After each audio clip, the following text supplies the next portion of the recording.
that was really bad about this episode. One nitpicky thing, and that's it.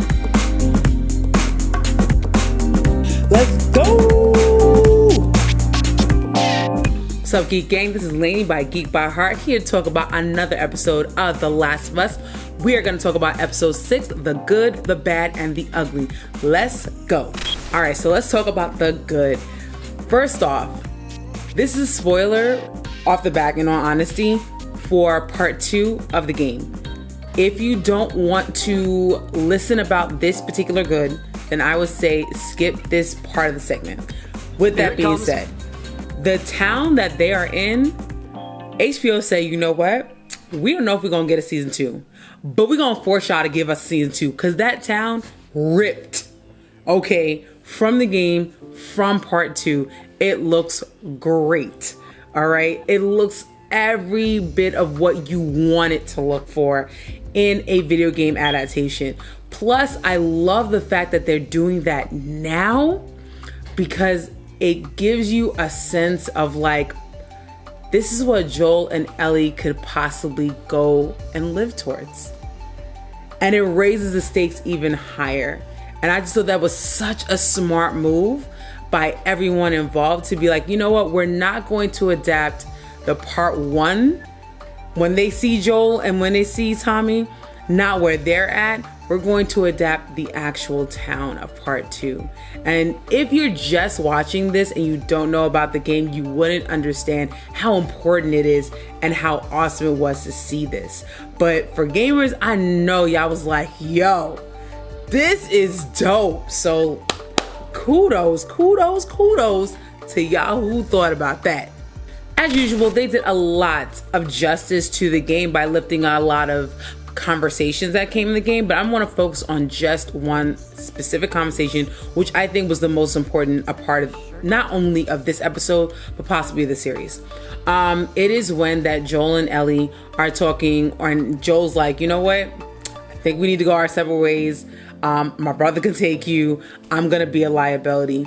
That was just movie magic or TV magic, because even though, in all honesty, I'm gonna be completely real with y'all, I think the tonation of the voice actors in the game actually was like a smidge better, but just the reality of those actors selling that moment blew me away. Absolutely blew me away. It was chef's kiss. Okay, like it was dope to see. Again, that they are just lifting some really great things from the game and just bringing it to you to life through these actors of Pedro and Bella. They are doing an amazing job, and I cannot wait for the last 3 episodes because I know they are going to pull it as a home run.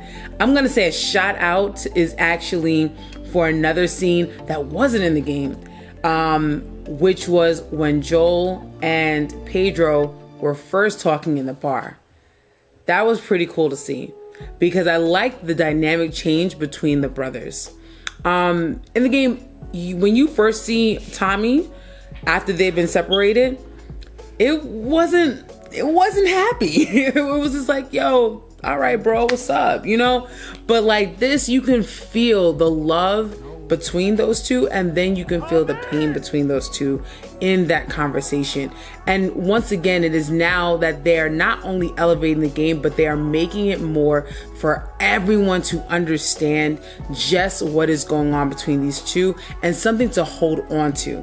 Okay, they can't get that kind of nuance in game writing. Okay, but you can definitely get that nuance here in a TV series. And once again, like this particular scene that I'm talking about now, when they were in the bar, totally worth it to just change course a little bit, just enough to give us more characterization. It is so cute to see Ellie and Joel just come together. Between when they were at the dinner and they were talking with Maria and Tommy, they're both like kind of scolding each other on how to act. I would also say even the shooting scene, and I mean like just the obligatory scenes, because don't get me wrong, they're obligatory, but it's just still so cute to see. You know what I mean? Because like Pedro was just like, he he plays Joel stoic, but even sometimes a little boring in a sense. And I know I'm gonna get the hate for it, so just comment below and let me know. But I feel like he's coming alive. So it makes it feel like the stoicness that he's been showing before, that's a little bit boring, is finally paying off for him changing, which is great to see. And as of course, Bella is magnetic, okay? She absolutely kills in every scene that she's in. And just to see, like I said, the bonding that's coming across, it is going to be so crucial that they are cementing this, because what is coming up, I am not going to spoil it for those who are not familiar with the game, but what is coming up, you're going to be like, I'm so glad that didn't come out of nowhere. And it's these little hints that are just going to make that season finale nice. That's all I'm gonna say about that. That's all I'm gonna say about that. All right, we're gonna get to the bad. And I'm gonna be honest with you, there's not a lot that was really bad about this episode. This is just one nitpicky thing, and that's it. This is going towards part 2 of the game. This can also be conceived as a spoiler for season 2. Again, if you do not want that spoiler, skip ahead for a second. Really quickly, I was nitpicky about this. Her seeing Dina the first time. When you see Dina in part 2 of the game, Dina is not a scared person. So it's just like, I wanted it to be more like she is staring at Ellie like, what?